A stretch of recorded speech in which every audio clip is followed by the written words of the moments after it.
মোনাজাতের প্রয়োজনীয়তা সম্পর্কে হযরত ঈসা আলাইহিস সালাম তাদেরকে একটি দৃষ্টান্ত দিলেন, যেন তারা সব সময় মোনাজাত করেন এবং নিরাশ না হন। তিনি বললেন, কোনো এক শহরে এক বিচারক ছিল। সে আল্লাহকে ভয় করত না এবং মানুষকে কোনো দামি দিত না। সেই শহরে এক বিধবা ছিল। সে বারবার এসে তাকে বলতো, আমার বিপক্ষের বিরুদ্ধে ন্যায় বিচার করে দিন। অনেক দিন সে কিছুই করল না, কিন্তু শেষে মনে মনে বলল, যদিও আমি আল্লাহকে ভয় করি না এবং মানুষকেও কোনো দাম দেই না, তবুও এই বিধবা আমাকে বিরক্ত করছে বলে আমি তার পক্ষে ন্যায় বিচার করব। তা না হলে সে বারবার এসে আমাকে ক্লান্ত করে ছাড়বে। অতঃপর হযরত ঈসা আলাইহিস সালাম বললেন, ন্যায় বিচারক না হলেও সে যা বলল তা ভেবে দেখো।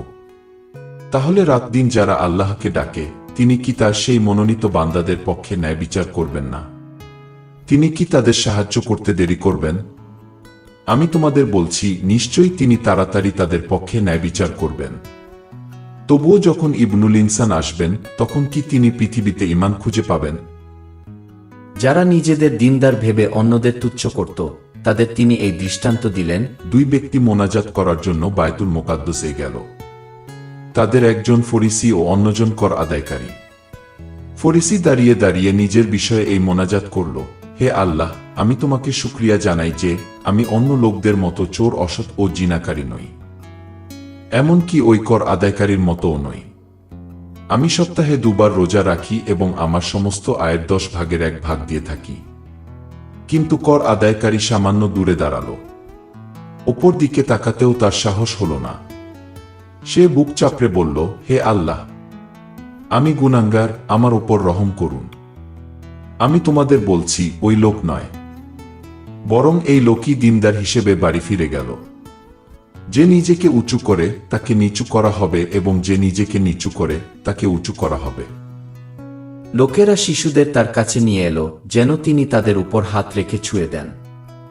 সাহাবীরা তা দেখে লোকদের কড়াভাবে নিষেধ করতে লাগলেন। কিন্তু হযরত ঈসা আলাইহিস সালাম তাদের ডেকে বললেন, ছোট ছেলে মেয়েদের আমার কাছে আসতে দাও, বাধা দিও না, কারণ আল্লাহর রাজ্য এদের মতো লোকদেরই। আমি তোমাদের সত্যি বলছি, যে কেউ এই ছোট শিশুর মতো আল্লাহর রাজ্য গ্রহণ না করে, সে কোনো মতেই আল্লাহর রাজ্যে ঢুকতে পারবে না। কোনো এক শাসক তাকে জিজ্ঞেস করলেন, হে উত্তম শিক্ষক, আল্লাহর দিদার পেতে হলে আমাকে কি করতে হবে? হযরত ঈসা আলাইহিস সালাম তাকে বললেন, আমাকে কেন তুমি উত্তম বলছো? এক আল্লাহ ছাড়া আর কেউই উত্তম নয়। তুমি তো হুকুমগুলো জানো, জিনা করো না, খুন করো না, চুরি করো না, মিথ্যা সাক্ষ্য দিও না, বাবা মাকে সম্মান করো। সে জবাব দিল, তরুণ বয়স থেকেই আমি এইসব পালন করে আসছি। এই কথা শুনে হযরত ঈসা আলাইহিস সালাম তাকে বললেন, এখনো একটি জিনিস তোমার বাকি আছে। তোমার যা কিছু আছে তা বিক্রি করে গরিবদের মাঝে বিলিয়ে দাও, তাতে তুমি বেহেশতে ধন পাবে। তারপর এসে আমাকে অনুসরণ করো। কিন্তু এই কথা শুনে সে খুব দুঃখিত হল, কারণ সে খুব ধনী ছিল। হযরত ঈসা আলাইহিস সালাম তার দিকে তাকিয়ে বললেন, যাদের ধন আছে তাদের পক্ষে আল্লাহর রাজ্যে ঢোকা কত কঠিন। নিশ্চয়ই ধনীর পক্ষে আল্লাহর রাজ্যে ঢোকার চেয়ে সূচের ছিদ্র দিয়ে উঠে যাওয়া সহজ। এই কথা যারা শুনল তারা বলল, তাহলে কে নাজাত পেতে পারে? তিনি উত্তর দিলেন, মানুষের পক্ষে যা অসম্ভব, আল্লাহর পক্ষে তা সম্ভব।